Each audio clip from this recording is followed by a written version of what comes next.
Hello and welcome to the Swinging Christies, the Christie Time podcast about Agatha Christie in the swinging 60s. I'm Dr. Mark Aldridge.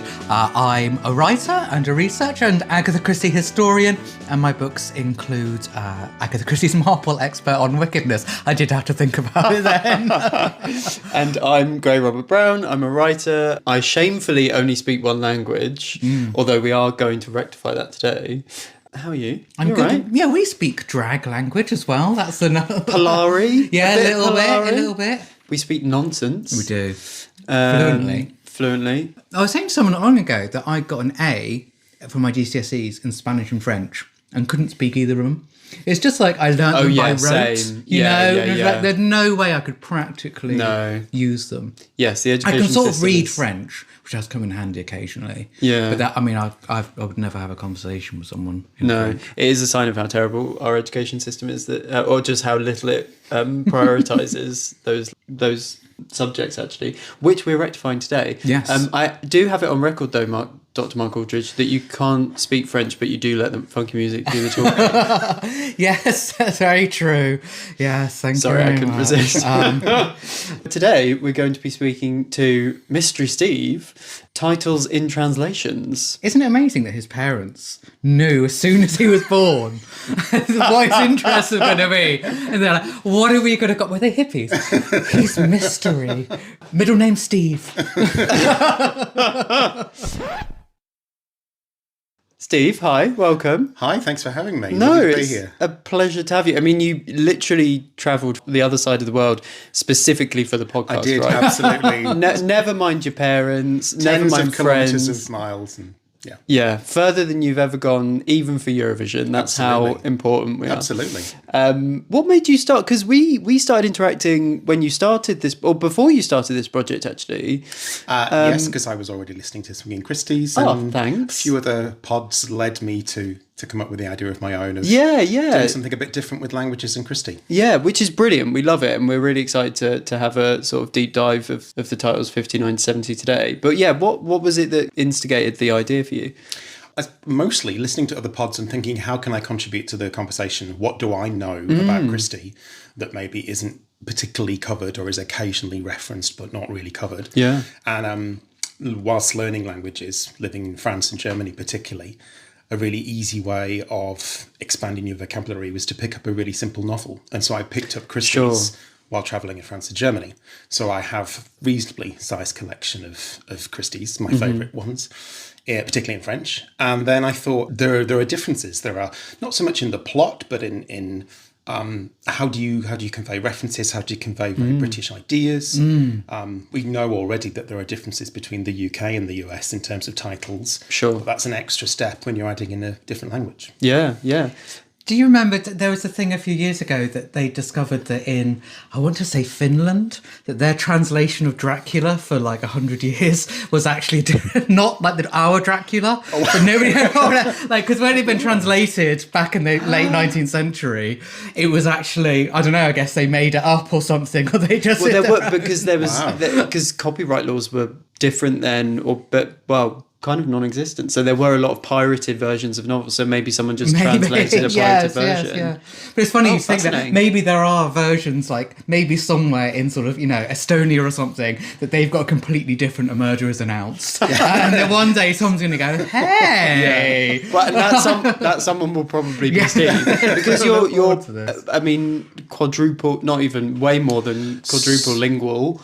Yes, so my working languages are French and German. Okay. But I have lower levels of Italian, Spanish and Dutch. And your English is fine. And my English is passable. I mean, and you're Australian. Australian You can twang. speak It's a British Australian. Australian. I can, And remind me, because this is your job, right? You've made a career out of this. So I work as a skill translator. set. So a little bit of authority, but not, I don't translate novels. I'm a legal translator. So before we start, I should say great admiration for anybody that's translated a novel and done so well. I've read really good translations because it's a whole new skill. Yeah, so yeah. If I'm ever a little picky about some of the weird translation choices, preface it with Oh yeah. It's And amazing that's what what makes you it do. fun. Yeah. If they are all literal translations, I'm sorry, Steve, Very but we boring. wouldn't have you No, here. absolutely. That would That's not This be is an exciting very dull. episode. Yes.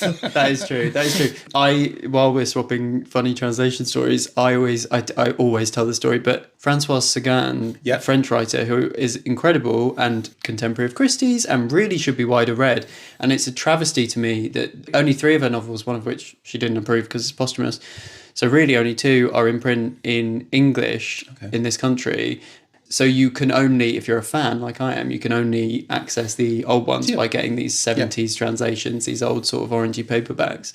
But the translations aren't, maybe we would translate them slightly differently these days. Absolutely. Anyway, my favourite example, I can't remember which one it's in, where a man, a sort of foppish, Parisian man is getting ready for a date, and he does his hair and he puts on his jacket and he splashes some toilet water on his face and then he heads out. And you go, I know exactly what you've done there. Wait, Agatha uses toilet water as well. I have spotted that. Yes. But I don't think we would translate that No. now. I did Not now. immediately imagine him just leaning over Yeah, the also refreshing. Yeah. Bleachy. Yes, yeah. Well, for years, Wife of the Kenite, and from the very earliest Agatha Christie short stories, we only had as an Italian translation. That was the only copy that was. know that. So it was in I didn't circulation for a few years amongst sort of fans, along with English translation. It did end up being, I think Tony Meadower found it. It's an Australian magazine in English. Thankfully. Thank you, Australia. Yes, thank you, Australia. But yeah, it's funny. You're welcome. Representative, yes, you're welcome. But that idea that we might have always had this version that is not quite written by Agatha Christie. So yes, it's funny how often translation stories. Yeah. they Well, can- and I mean, you said one of the reasons why you were reading Christie in different languages is because of the relatively straightforward prose and things like that. But also, it's just her accessibility. Like she's translated into pretty much every language. So I guess you can always source a Christie, and that's one of the reasons why this is such a sort of layered topic. I think she's been translated into Cornish. I think she has. I think I noticed a while ago that because they made a big thing of that it was the first, Agatha Christie Cornish. I think it's a couple of short stories, probably the Cornish Mystery. I guess that would make sense. Wouldn't You'd it? start there. You would start there, wouldn't you? I'm pretty sure it's in Welsh as well. There you go. Brilliant. Yes. Yeah. So have there been any, obviously we're going to get on to kind of observations for our specific titles, but at this point you're up to 1959, so just before going into Cat Among the Pigeons.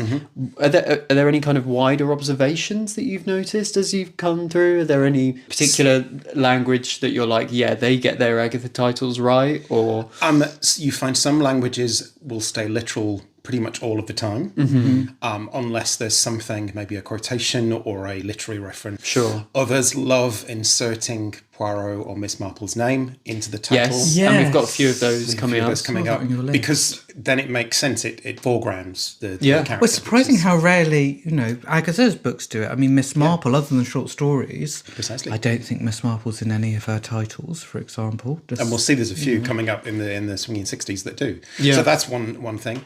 So yes, they will sometimes localize an idea. So something like Halloween, which is very obviously American, US, that concept doesn't necessarily exist in other parts of Europe, or it certainly didn't when the books were written and first translated. So they take a local cultural concept and try to connect it to it in some way. Sure. Yeah. Which, because Halloween doesn't necessarily mean witches and people dressing up. It's quite a solemn occasion in some countries because it's the lead into All Saints Day and All Souls Day, and then other places you've got Day of the Dead in Mexico, so they're completely different. I sort of took a minute to look at the list of titles that are ahead of us. Not your research, but as in just the English titles, the original titles. And it's funny how we've basically built this project on making the observation that the swinging texts are very modern and in some ways quite different and quite striking and quite interesting and quite bold. And I would argue that actually the titles kind of counter that, and the titles that we're going to come up against are fairly traditional Christie. There's not really much evidence of her late style. When you think you've got the kind of punchy 2-word titles, you've got the quotation titles, you've got mirror references, time references, all of those things are not, it's not like that's the mode she starts to write in, or the titling that she starts to go for later on, that you can see titles like that earlier in her career as well, which I thought was quite interesting. We should say before we get into it that so generally on the podcast we don't do there's a spoiler coming up, and what we do is we write any titles that are being spoiled in the episode blurb. So dear listener, do check that, and we will put in there anything that we spoil in this conversation. Should we start? Let's go. Okay, so first up, Cat Among the Pigeons.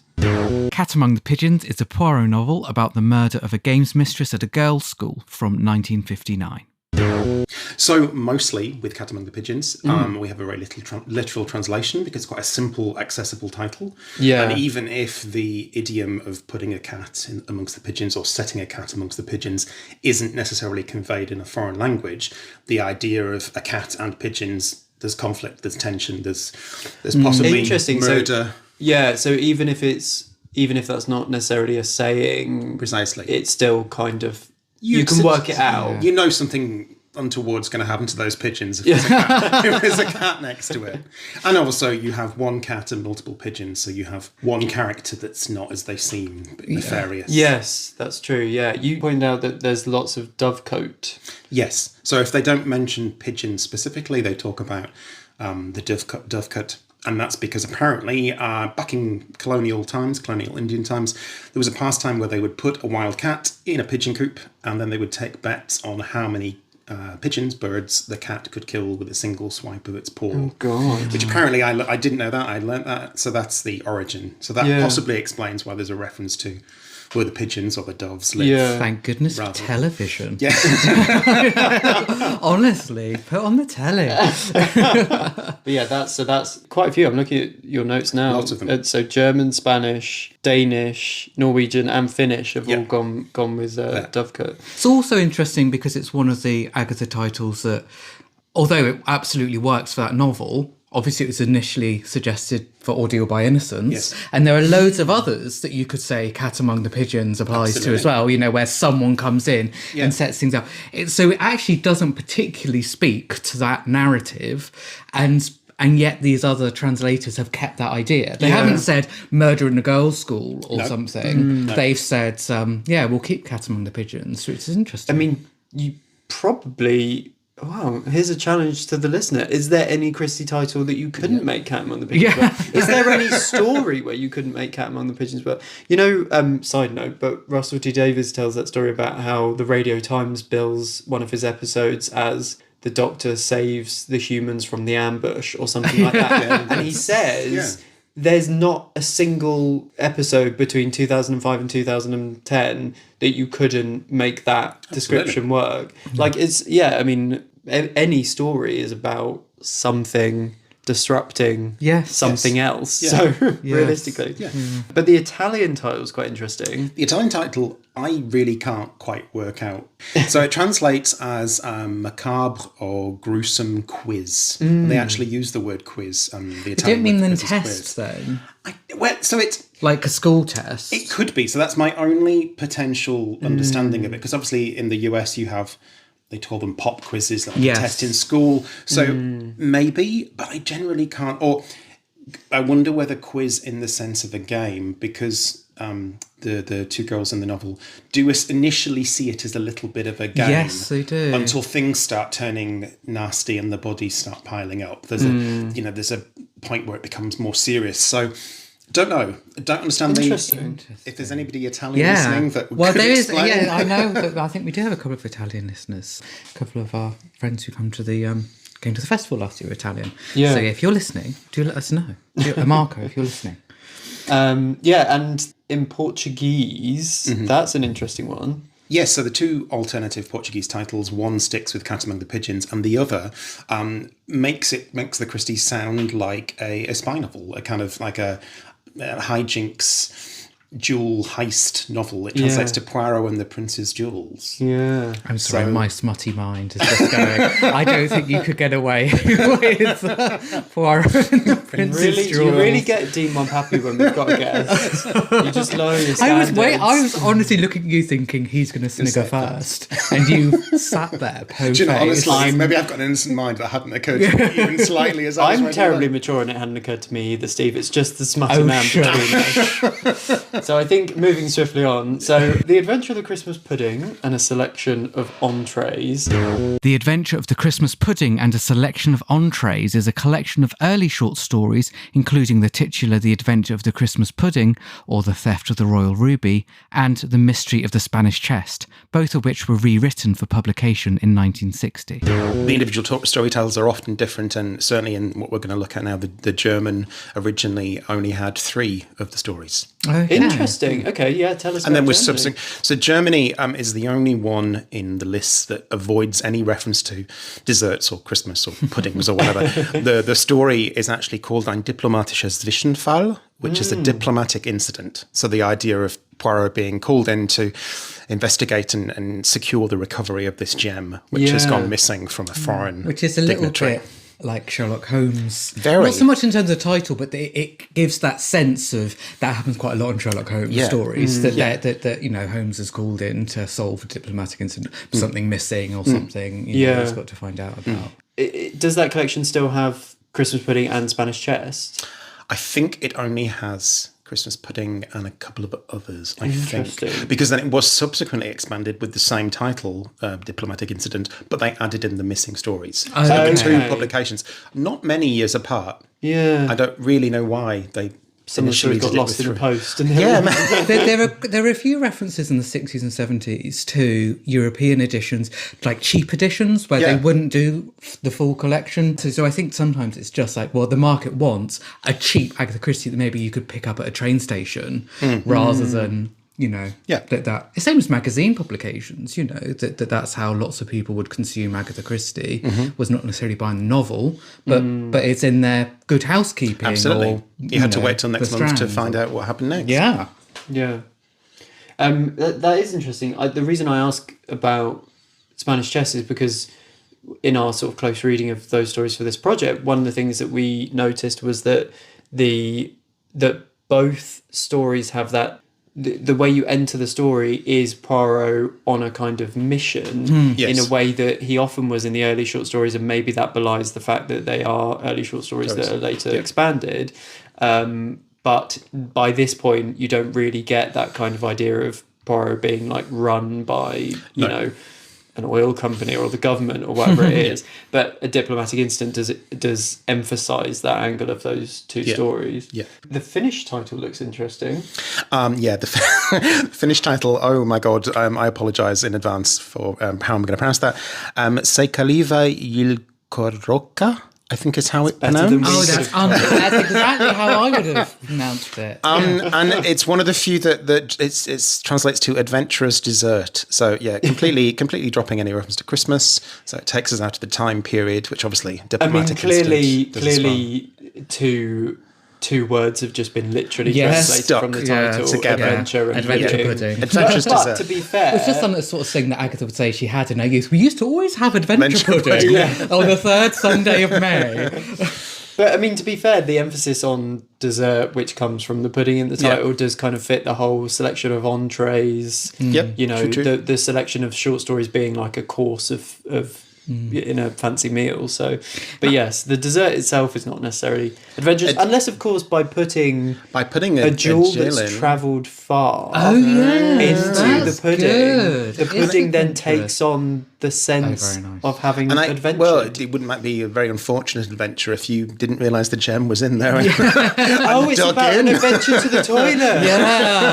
Or an adventure to the emergency room. Yeah. Oh, it makes sense now. This sort of reminds me, when you actually think about these titles, it reminds me that when I was a kid, just seeing these in my mum's collection, I remember seeing The Adventure of Christmas Pudding and going, what on earth? Like, is that a comedy one? Yeah. And that in just, like, I'm so used to it now, being called The Adventure of the Christmas Pudding, but this really makes you think for a second and go, that's a really weird title to give it. So. Yeah.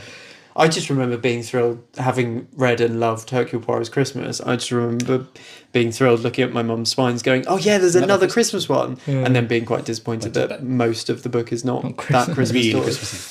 And the only other one I wanted to mention in terms of this one is the French. It's not uncommon for the French title to keep the English. I think they thought it as maybe is quite exotic. They just call it Christmas pudding. They wanted to give that very French feel. But weirdly, they have a subtitle of Le Retour de Hercule Poirot. Hercule Poirot's return. Nice. But he hadn't really been anywhere because obviously he was in the previous novel. Any excuse to put him on the cover. Yeah, yes. That's true, because there are a couple of instances where Poirot and Marple disappear for sort of 4 years at a time. And then Marple particularly. Well, Marple has been gone for longer. I think Poirot's gone the longest for 4 years. And you could imagine that making a bit more sense then. But then I guess that's a sign of how much people clamoured for him. I do like that. I like the colon and the subtitle. It makes it quite punchy. The Pale Horse. The Pale Horse is a standalone novel that explores mysterious goings-on and unexplained deaths at a countryside inn from 1961. So this is interesting because The Pale Horse is a quote. Indeed. So how does this get handled generally? Is there, a rule of thumb as to whether do they go back to Shakespeare or the Bible or whatever it is that they're depending on whichever quote. So I've faced this problem in my own work. I translated a judgment once where for some strange reason somebody started the judgment with a quote from Goethe. And so what I did was find an official translation of the piece from Goethe, and that's what I used. And clearly that has been the case with some of the foreign language translations. However, I did look up for a couple of the titles, I think particularly the Spanish and the Italian of Pale Horse. It exists. They quite often refer to it as a yellowish colour rather than pale. But then the Italian and Spanish translators of the novels chose not to make that reference at all. The pale horse doesn't come up. So even though Bible, so in Spanish it's just El Misterio de Pale Horse. The mystery of the pale horse, the pale horse mystery. And in Italian we have our one and only reference to the witches and Cavallo per la strega. A horse for the witch. A horse for the witch? Doesn't make a great deal of sense. No. But it's interesting that thing about keeping the pale horse, like in the Spanish one. Because actually we would do that quite there are loads of restaurants and pubs, your Fleur de Lis or whatever, where you can just keep it and say, well, that's the name of the pub, that's the name of the inn, is the Pale Horse, and it's obviously set in Britain. So, I can see why you might choose it for this one, because it's like a proper noun, isn't it? It's the name of a place. What on earth does a horse for the witch mean, though? Sorry, I'm still stuck on that. Really know. Is that another kind of word salad of I think so. I terms that are in the book, kind of thing. Obviously, I don't think any of the supposed witches ever ride a horse. I mean, they work at the Pale Horse, but they do. Yeah, they work at the Pale Horse. I guess they're both. I mean, they're both horses and witches are kind of symbols that are relevant to the book at large. It's just the gathering of the two symbols that I'm struggling with slightly. Yes, don't really understand. But interesting. Oh yes, and then in the Norwegian. Yes, so rather than focus on the horse, we focus on who is riding the pale horse. So it's the fourth horseman. So reference to the four horsemen of the apocalypse, with the fourth horseman riding the pale horse, which is death. So interesting choice. That's a good one. I like that. I like it. Yeah, I think there's. I almost prefer it. Yeah, I think because it makes the same reference, but it's a kind of like an indirect way around it, isn't it? It's almost like clue dropping, which is kind of the business that we're in. But I didn't know this. You had notes about the four horsemen. Yes, so four horsemen, four different coloured horses. The white horse symbolising conquest and pestilence, the red horse symbolising war, the black horse symbolising famine, and the pale horse symbolising death, as we've said. And then the quote from Revelation is, "And I looked, and behold, a pale horse, and his name that sat on him was Death." And the Hungarian one is similarly interesting as far as I'm concerned. I don't normally look at Hungarian, but as a bonus, the title translates to something along the lines of charming or bewitching killers. I would assume speaking about the Bewitching witches. is lovely. I love that. That's clever. Yeah. Sort of complicit in the misdirection, actually, isn't it? Bewitching killers, because of course they're not. Because they're not the killers. They're not bewitching either. No sense of which. So. Yeah. Oh, fascinating. Okay, and then The Mirror Cracked from Side to Side. The Mirror Cracked from Side to Side is a Miss Marple novel about a poisoning at a film star's house. It's from 1962. So, obviously, we have another quote from Tennyson's The Lady of Shalott. So the quote, "Out flew the web and floated wide, the mirror cracked from side to side. The curse has come upon me, cried the Lady of Shalott." So I did look into the languages I'm most familiar with. The Lady of Shalott has been translated, so there is an existing translation. The translator could have just picked that up, and in some cases they've kind of done that. We have that in Spanish, for example. It's a more or less direct translation. Sure. Or there's references to a mirror in some way. But in this case, many took a different route, many of the... Yeah. Well, the Spanish is initially... The first edition was One of the editions, literal, yeah. and then later down the line they sort of compressed it. To the broken mirror, el espejo roto. Yeah, interesting. There are more differences in this one than I Than we've seen so far, would have thought, actually. Yeah. So talk us through the German. That looks interesting. The German one, I mean, there are two different options. The original was called Dummheit ist gefährlich, which literally means stupidity is dangerous, or I came up with the idea of foolishness is fatal. To That's play on good, the- yeah. That's a very Margaret Rutherford. Isn't it? That could be the fifth film. To play on the alliteration. And then it was later translated as Mord im Spiegel, Murder in the Mirror, and it's as Mord im Spiegel that the Elizabeth Taylor Robertson film was released in Germany. Ah, Yes, because I picked up a translated version of that when I was on my horse. It was literally there when I walked into the hotel in Corfu. And I was like, oh, I'll take that. Fantastic. And that had a similar title to that. There is a little, it's not a proverb, but that phrase isn't uncommon in German to use. Sure. So it's a bit of a curse, or it's a bit of a problem if you're a bit dim. Yeah. But I think it's a very harsh title. I mean, Heather's not the most likable character, but yeah, it's not most forgiving. No. Murder in the Mirror is not true. No. Yeah, that's very true. Yeah. Nor is there a good. curse of a mirror either. Yeah, Portuguese, yeah. And the Norwegian, murder as medicine. I mean, I suppose some form of medicine is being used as the murder weapon. Karma is medicine. Karma is Yeah, medicine. that's true. So Yeah, that's interesting. we dropped the Is that, but that mirror is, medicine is being administered, like murder is being given to Heather in the cocktail. You know, it's like a And also, I potion. thought maybe medicine for our killer, because it's her way of taking revenge. It's where she does this to kind of feel better. She thinks I would imagine that this is going to make her feel better and feel some sense of justice. That's very true. And Yeah. obviously, that doesn't last very long. Yeah, and the Danish emphasizes not the mirror, but the other aspect of that mirror quote. The other thing that mirror quote is supposed to be pointing us towards, which is the stricken look. Yeah, so something along the line of the petrified face, although it literally says petrified. I think something like frozen would also work really well there as a non-literal, but captures the same meaning. And I think that's really good. I love that too. quite Yeah. Yeah. You must love that, Greg, because that's your favourite thing. That petrified face. You The always frozen like it. look. Yeah, And there's a lot very to good. be said about Frozen 1962, Big Freeze. The Clocks is a Poirot novel about espionage and an unidentified body from 1963. So The Clocks is another one where obviously a literal translation is screaming to be used, because Yes. the English title gives nothing away, so why not just translate it literally as The Clocks? Sure. And the vast majority do. However, there seems to be some confusion in this novel as to how many clocks we're actually talking about. Yes. I saw disagreements this between the novels. in your notes, and I couldn't quite remember. I did a bit of digging, and I thought there were 6 clocks found in the room with the dead man. 4 of them have been added.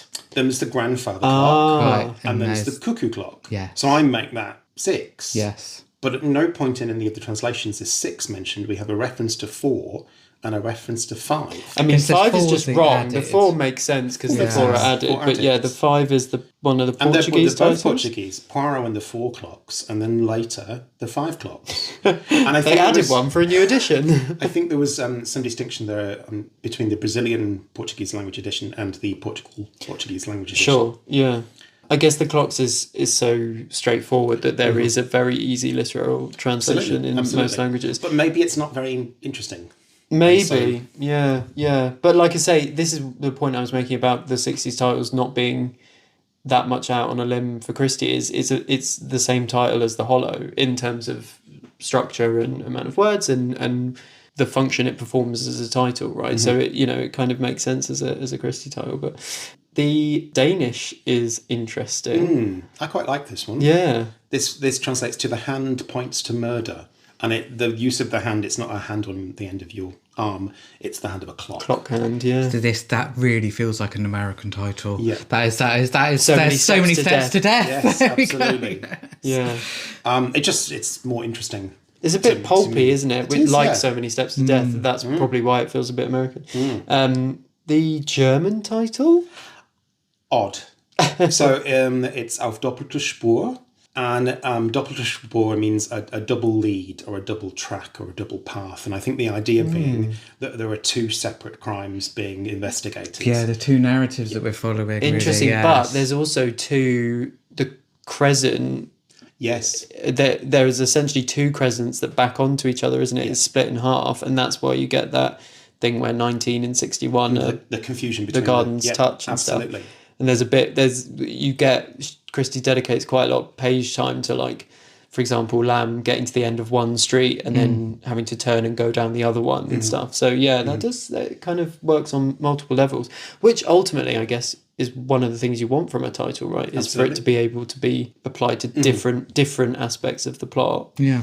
And the Italian, Sfida a Poirot, challenge to or for Poirot. I mean, again, one that you could use many times. Yes. I mean, I don't necessarily know it's any more challenging than any of the others. Maybe the initial setup of unidentified and why is he in a blind lady's house, and Well, he does act as the kind of armchair detective in this one, doesn't he? And it is when Lamb takes the conundrum to him, I guess he is explicitly bringing him a challenging case to solve. But also that feels to me a little bit like promising he is coming. I think you've pointed out before how many of the editions have like a Poirot novel or whatever on the cover for the clocks, because it's kind of going, because he doesn't rock up until page 200 or whatever, you're going, he is here, he's on his way. Please buy. Great. And then A Caribbean Mystery. A Caribbean Mystery is a Miss Marple novel about a murder on the fictional island of Saint Honoré from 1964. The first thing to comment on is I love the fact that Miss Marple's, the character's name is introduced in a couple of the editions. It's in the Italian and the Dutch. In the Italian, she's just in the Caribbean. And in the Dutch, she's on holiday. She's on vacation. And you've pointed out in your notes that we've had a similar title to that with Poirot before. Indeed, French. Les vacances d'Hercule Poirot is Evil Under the Sun. So, again, I mean, he does go on holiday a fair amount. Another title you could use several times. The French one looks great. French one is probably one of my all-time favourites. Le Major parlait trop, which translates as the Major talked too much. Love it. We love making the point. We're just having something else about how you might expect Miss Marple to be on the side of Major Palgrave, but actually she basically tunes out because it's such an old colonial war. And that's crucial to the plot because she needs to not really be listening to what he's saying and instead focusing on something else. So yeah, that's a really good title. I like that. I didn't realise that was the original because I think that's the title that the French series, Les Petits Mouettes. Yes. Thank you, Kemper. Hope you're listening. That's the title they used, and I sort of thought that was their invention, actually. No. I hadn't realised that was the title they published it under. And the only other thing worthy of comment is there's some disagreement as to where exactly Marple is. We sometimes just get the Caribbean. In the Norwegian, she's in the West Indies. In the Hungarian, she's in the Antilles. We never get a specified island, but... I guess because St. Honoré's made up, it's hard to translate. But they could have stuck with Caribbean. But The Finnish title I quite like as well. The Holiday Hotel Murders.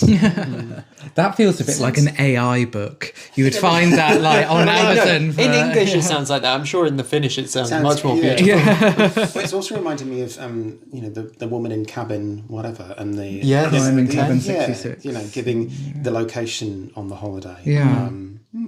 Yeah.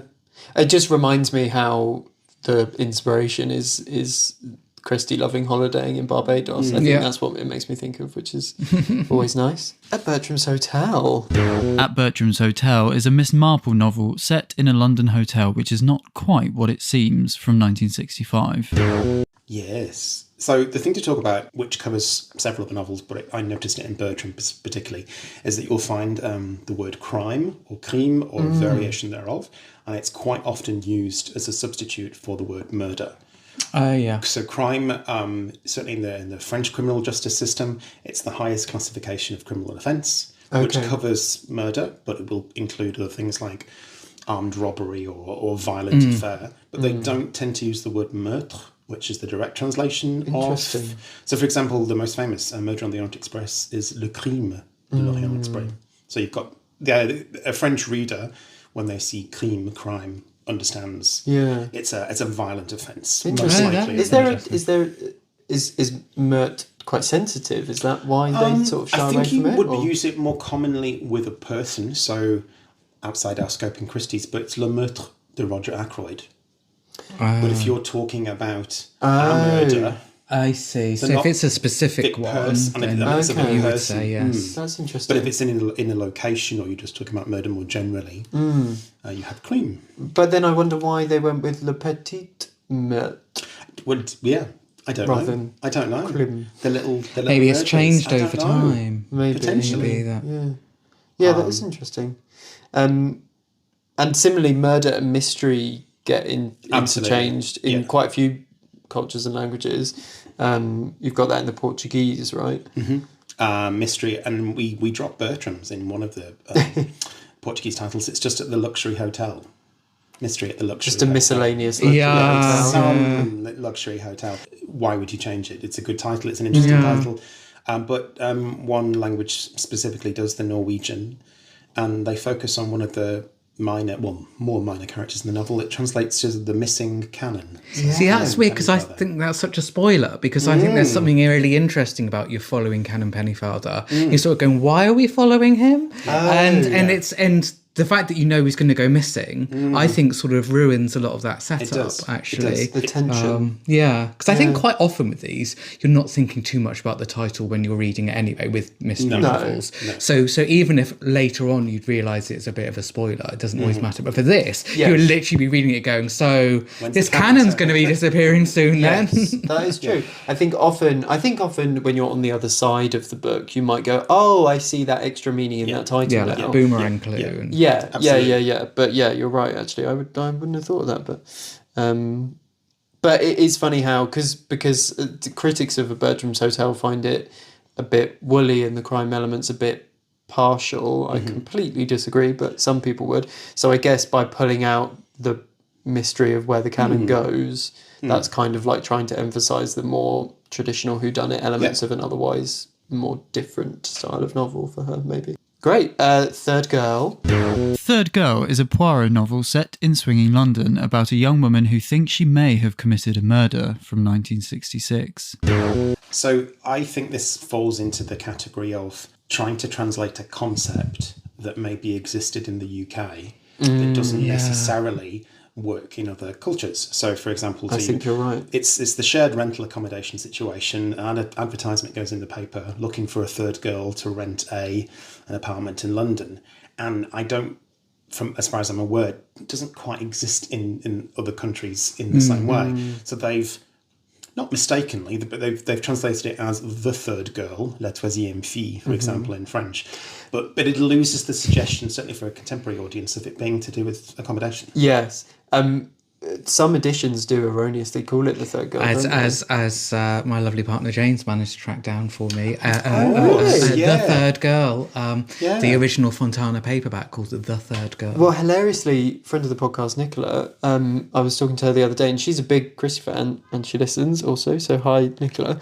But she said, I picked up one of your Christies, I think when she was on holiday, and she was like, yeah, it was The Third Girl. And I was like, I'm not gonna correct her, but I wanted to. But I do think a lot of people just assume that's the title. But you can say The Third Girl because that's her position in the flat. She's not one of the main friends. She's the third girl. Aesthetically, like she's the lodger. That's true, but aesthetically, The Third Girl is not as interesting or striking or bold or just artistic a title as Third Girl. Like what I love about Third Girl is it's so punchy, it's almost Bondian. It feels quite like it feels very swinging, which is appropriate for the novel. Yep. I know. Whereas The Third Girl makes it more like a sort of golden age title. Yeah.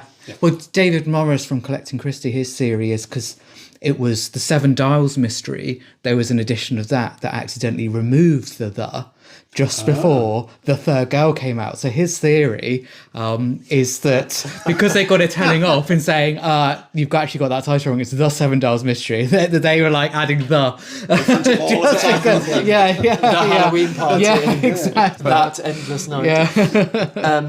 Okay, so in German... Yeah, in German, another kind of, a little bit of a spoiler, Die vergessliche Mörderin, the forgetful murderess. In German, you have to give a gender to the word murderer. Sure. So we know it's a female forgetful murderer. Feels a bit like that would be a Harlan Coben series on Netflix called Yeah. The Forgetful Murderer. My favourite is the Italian, so it's a very similar line and a very rare question forming the title of a Christie. Yeah. Sono una assassina. Am I a killer? Am I a murderess? Ooh. That is absolutely a modern thriller title. That's a sort of thriller that you see sold in supermarkets, you know. And that's I'm not saying that as a negative, but one that's mass market that is immediately there to get the hook. Am I a killer? Wow. Take that one off, the shelf and then see what that one's about, because that's a really good hook. The cover of the Italian edition that I found, she is so swinging. She's wearing a leather skirt, she's got boots, she's kind of sitting looking quite ponderously below the title. Killer. Very nice. And a couple of the Portuguese titles are a bit less literal. So one of them tries to capture the idea of the shared accommodation again, so it translates to Poirot and the Third Tenant. And then again, Portuguese is gendered, so the tenant is a girl, the woman.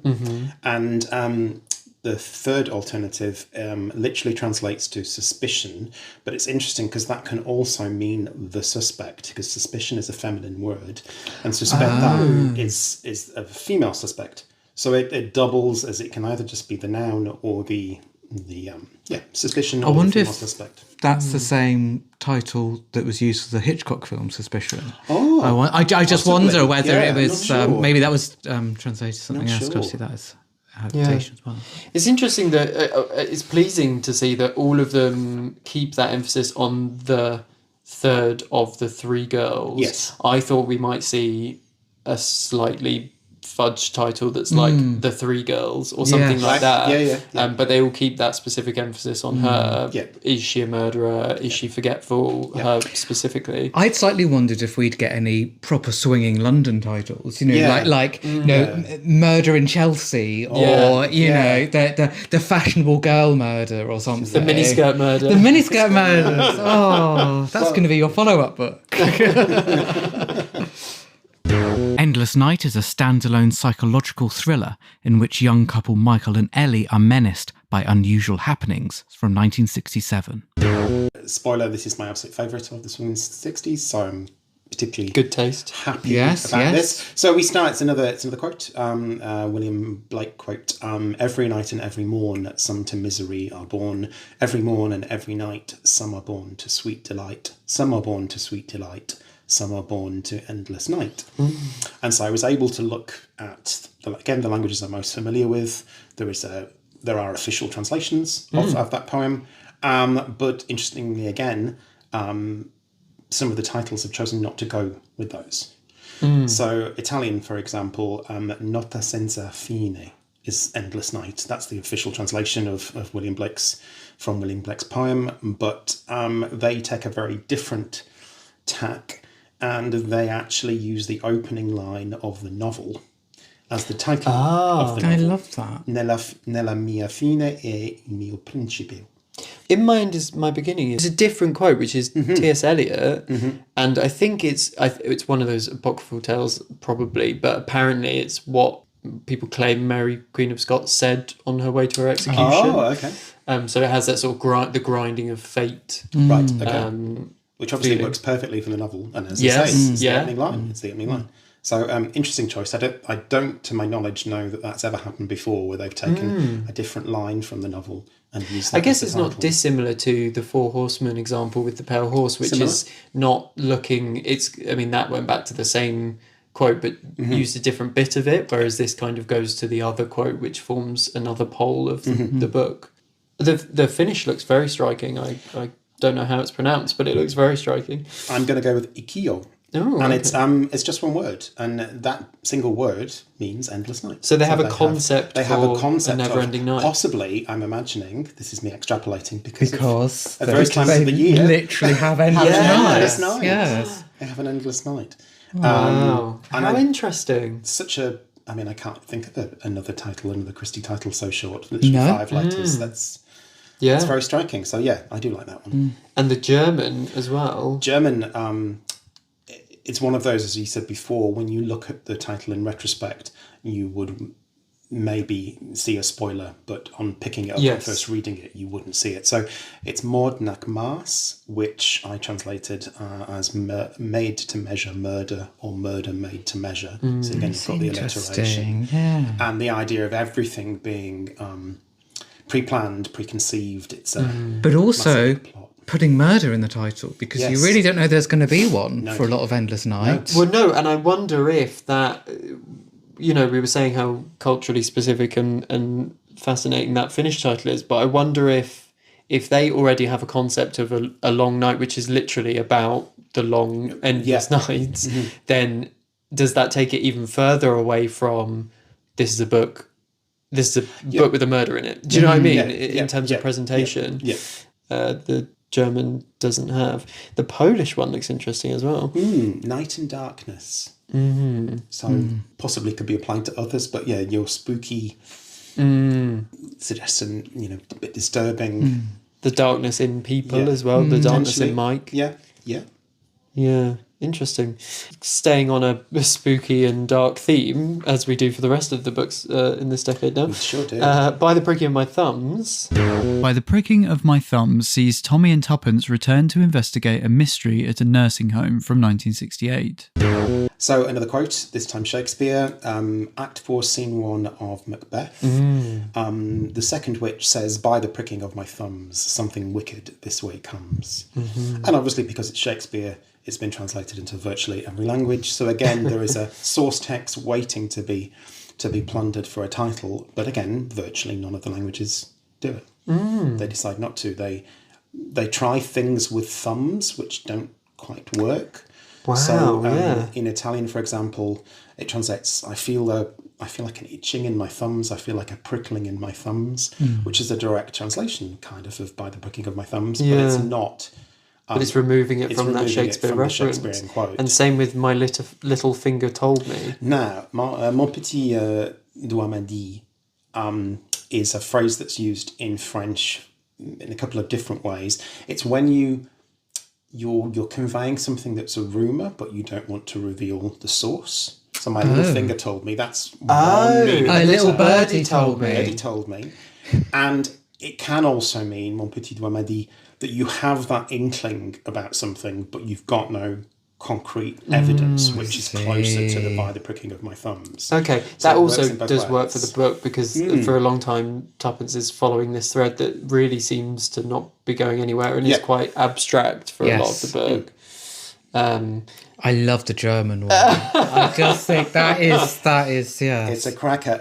Lauter reizende alte Damen, nothing but charming old ladies. Yeah. Which is true, pretty much. Until she very much becomes not charming in the closing pages. Yeah, interesting. Yeah, that's great. That's great. that would make me want to pick up the... It's a book laden with like quite striking images. So, for example, the what's that behind the fireplace? The doll behind the fireplace, and the painting of the house on the canal. And by saying that, I've covered off at least 3, if not 4, of the other titles, right? Absolutely. As in, there are lots of different images that different titles can draw on. And House by the Canal was one of the working titles as well. Yeah. So that covers your Spanish, we have the painting. In Dutch, we have the doll in the fireplace, or the doll in the chimney, quite literally. That's Danish, so good. That's a the great House by the title. Canal. Yeah, that would make me want to pick up the book as well. Yeah. The doll in the chimney. That sounds suitably spooky. Yeah. The Norwegian makes me think of the Hitchcock film The Lady Vanishes, because it translates to the old lady disappears. Brilliant. Gamle dame forsvinner. Yeah, and then the Czech is also the house by the canal, house. essentially. Yeah. So, as you said, so many different images and clues to pick up on that you can be quite loose and not, I guess, put together a kind of bit of a clumsy Shakespeare reference that doesn't really work. Maybe better to pick something from the novel. Definitely, yeah. That sounds intriguing. Because by the pricking of my thumbs is a phrase, you know, so it's something that means something to English readers. I don't know how well known it is in even America or anything, but certainly in Britain, you would know it mean that sort of slight sense of, clear sense of foreboding. So yeah, you want that to work locally, or it doesn't work at all. You don't just want to say, oh, there's a Shakespeare reference in this. Yeah. Lovely. Oh, I love that one. Staying on the spooky theme. Halloween Party is a Poirot mystery novel in which a girl is drowned while apple bobbing from 1969. So you said briefly about this before, that obviously different cultures' perceptions of and different celebrations in this period, and a lot of them instead opt for just a kind of miscellaneous children's party. Children's party. So that's the example certainly in Norwegian. It's not a Halloween party, it's a children's party. Both the French and the German, they had an original title, and then when they were republished, they were re-released under a title which is more literal, Halloween Party. But they started off as La Fête du Poitron, which is the pumpkin festival, almost giving kind of like a harvest festival kind of vibe. So you would celebrate in areas of France where they grow pumpkins, the beginning of the harvest. We did Harvest Festival at primary school. I used to love Harvest Festival. Yeah, it's a day of not doing stuff. You just parcelled up tins for people. Yeah. Took them to the local church. Yeah. Well, when I lived in Germany, the part of Germany I lived in, they were very big on asparagus. So for a whole period, it was the asparagus festival. Do you know, this is absolutely hilarious because Mark is obsessed. I'm not obsessed with asparagus. I cook nice vegan food for Gray when he comes. Absolutely and hilarious. That includes asparagus because it's a good ingredient. I didn't even pay him to bring up asparagus. That's You would so see funny. all over, I was in Baden-Württemberg, you see all over Spargelfest, asparagus festival. Wow. So yeah, that's you should what go. I just don't think that's funny. I just don't think it's funny. Do you know what's very funny? Oh, God. I'm not amused.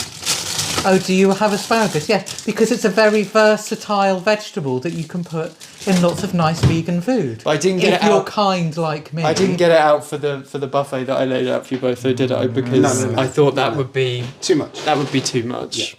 Hilarious, thank you. I'll give you a tenner for mentioning asparagus later. The Italian one. This feels like this is an Italian, very violent film that they've described here. It literally translates as Poirot and the Massacre of the Innocent. Wow. I mean, that's... Yeah, massacre. But she is... I mean, is it trying to convey the severity of the fact that she's a young girl? Is that... I know we would use massacre more like... for a lot of people. Yeah. I think it's both. I mean, there are a lot of people that are... That's true. There are more murders than just Joyce in that book, for sure. Yes. And she's not even the only kid. No. But yeah, maybe it's trying to... Maybe like it's kind of hyperbole almost. The Snow White party? Yeah, so the Schneewittchen party. So the only way I can make this make sense in my head is that it's a dress-up party. It's a party for kids where they all get fancy dressed dress. up. It's a fancy dress party, maybe because of a lack of celebration of Halloween. Certainly Germans celebrate Halloween now, absolutely. Whether they did on first publication of the novel in German, not sure. But then Snow White, I was trying to kind of extrapolate again. So she's a young girl out in the woods. There's an element of brutality while she's out there. I'm probably possibly reading too much into that, but it's works. I'd have two more levels. like Red Riding Hood or Hansel and Gretel or Maybe. more that. But still, you know, that's, Hansel and Gretel it would be a good way to go when you're twiddling, pricking my thumbs. yes. Yeah, I think if you squint and with different Potentially, cultural references, you can make it work, can't you? The apples is quite pulpy. Spanish, Las Manzanas, just the apples. And on every cover, there's a rather grim picture of the apple bobbing and sometimes a child's head floating in it. It's, God. And it's the name of the house as well, isn't it? The apples something. is it? Yeah. I forget. okay. I think so. Okay. I like that the Dutch emphasises the least interesting thing about the Halloween party of the absolutely. book, which is when they decorate broomsticks. Yeah, the decorated broomstick. Mini broomstick. Very boring. I mean, you've got the witch reference to broomstick, but not a very interesting title. Do you remember so hilariously, as we said, this is only the second episode that we've recorded here in my place we recorded last year's Halloween special when we did Snapdragon, and Mark and I were talking about what How we do could do you instead decorate it? of. Well, yeah, but then we were basically running through like what other things could we do for Halloween, and we were like, we're not going to decorate broomsticks. Like, that's not the next game on the list. So I think of all the titles that we've talked about today, you highlighted one as an egregious spoiler, and for you that was this Danish one. Yes, it translates, a big spoiler alert, as The Wrong Witness. So So who's the wrong witness? Talk me through. So I would say the wrong witness is Joyce, because Joyce didn't actually Yes. witness anything. But she's saying she saw a murder, but actually she's saying that on behalf of somebody else. And in the That's- Czech, the Czech title translates as "I witnessed a murder." So that's That's fine. good. That's Yeah, I fine. like That's that. not a spoiler. Yeah. That's what she's totally saying. fine. Yeah, That's what she's yeah, saying. True, yeah. but That's what she's saying. yeah, But that's yeah, an the wrong obfuscation. witness suggesting being, it comes quite early in the novel, only a few chapters in, where we have I witnessed a murder. And so maybe if you've got the title still floating around in your head, the wrong witness, maybe you're thinking, did she actually? Or I see. potentially, Yes, I don't yeah. know. I think you're right. Yeah, that's interesting. It is funny when they. I will say I expected to find more titles that were spoilerific than we have. Yes, in me doing too. this. Some of the worst ones fall outside of the swinging Christies. I was There's a going to particularly say- bad example, which is I was going to say, worse. I feel like just as an observer of your project from the beginning, I've noticed more of those as you go through than the ones for these particular years. And there are definitely some when I posted things on X originally where I would hide the Yes. image. Which is hilarious because that's what people do when it's like Sensitive content. like a nude or something. And I was like, oh my god! And There it was was like, definitely a feeling when the first people that interacted, some of them hadn't read all of the Christies, and I was like, I don't want somebody following and enjoying it. Of course, to have the yeah. Christie spoiled by me giving away something. So Surprising how quickly people forget though. Like, Well, yeah. often yeah. people think that they've been spoiled and then they've forgotten that they were ever Oh, God, given a yeah. clue. yeah. Oh, so our last one then. Oh. Oh. Passenger to Frankfurt. Passenger to Frankfurt is a standalone espionage thriller about Sir Stafford Nye's hunt for answers from 1970. Well, what variety we not have a great deal here. to No, so why do you think these are all so literal? Just because it's quite a straightforward phrase? It's quite straightforward. I think it's quite a good title. Like, it's not awful. It's giving some idea of the plot. They're probably reading the book, and I know you're a Francologist, but they're probably going, how the hell am I going to boil this down to a title? I'll just stick I'll just stick to with the whatever, Precisely. they Yeah. said originally, yes. The only variation we've got is in the Finnish, which kind of translates to something along the lines of mysterious traveller. So Yeah, which is nice because that's Stafford, but then you quickly realise it's not Stafford, it's the woman that he meets, Precisely. and then she becomes quite significant in the plot, or very significant in the plot. So, and that feels like a more traditional crimey title Yes, in a way it does. than Passenger to Frankfurt. So. One slight variation in the Portuguese as well. We have Destination Frankfurt, Yeah. which I think kind of works better. I I like that more, yeah. Well, and Passenger it's like to a partner title to Destination Unknown, which is very, very similar to Passenger to Frankfurt. Yeah. Precisely. And I like a colon. It feels Yeah. Yes, pulpy me and too. hard boiled.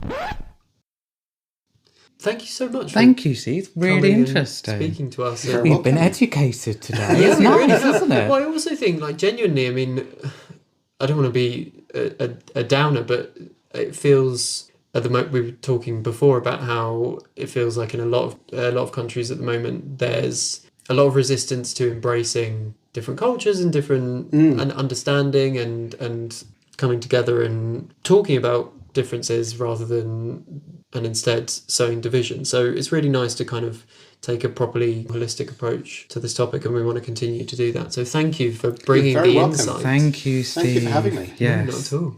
Next episode, we have our first ever live episode. That's terrifying because we haven't recorded it yet. We're now 2 weeks away from it at the time of recording this. We will Of course we haven't recorded it yet because it's live. What do you mean? Yes, but we're going to release it after the time, aren't Yeah, I'm we? not re-recording it for the release. No, though. no. What do you mean? I mean that we're not live streaming it, are we? We're recording it at a live event. Yes. We could have released it any time and it'd still be a live episode. I'm really confused. Right, well, It's I going think to that's be a your great problem. episode. That's all you need to know. Yes. Please do remember to rate and review and subscribe to us wherever you get your podcasts. We really, really appreciate. Actually, more people have subscribed since I've been saying, do you want to double check that you're subscribed? Because something like 20% of our listens come from people that haven't realised they haven't subscribed yet. So yes, double check and thank you. Yes, and do get in touch if you've got anything you wanted to add or you wanted just to tell us about. Our Instagram is at Christie_time. Our Blue Sky is christietime.bsky.social. You can email us at christietimepod@gmail.com. Our website is at christietime.com, which has got all sorts of useful resources on it as well. You can find Gray on his website at grayrobertbrown.wixsite.com/grayrobertbrown. I'm on Instagram at Dr. Mark Aldridge and on Blue Sky at markaldridge.info, which is also my website address. And of course, if you should so wish, you're very welcome to order a copy of one of my books, one on Marple, one on Poirot, and one about Agatha Christie on screen. And Steve is available. Sorry, Instagram and X, for those still unfortunates using X. I'm Christie_in_translation on Instagram. That's the best place to find me. And you can see some images of the books we've discussed today. Yes, you absolutely should. And we will be putting all of your swinging ones on our story and then gathering them in a highlight. So if you go to our Instagram at Christie_time, then you can see the full rundown if you Great. can link to Steve there. Thanks. Keep swinging. Thank you, Steve. Thank you. Bye-bye. Keep swinging. Keep swinging. swinging.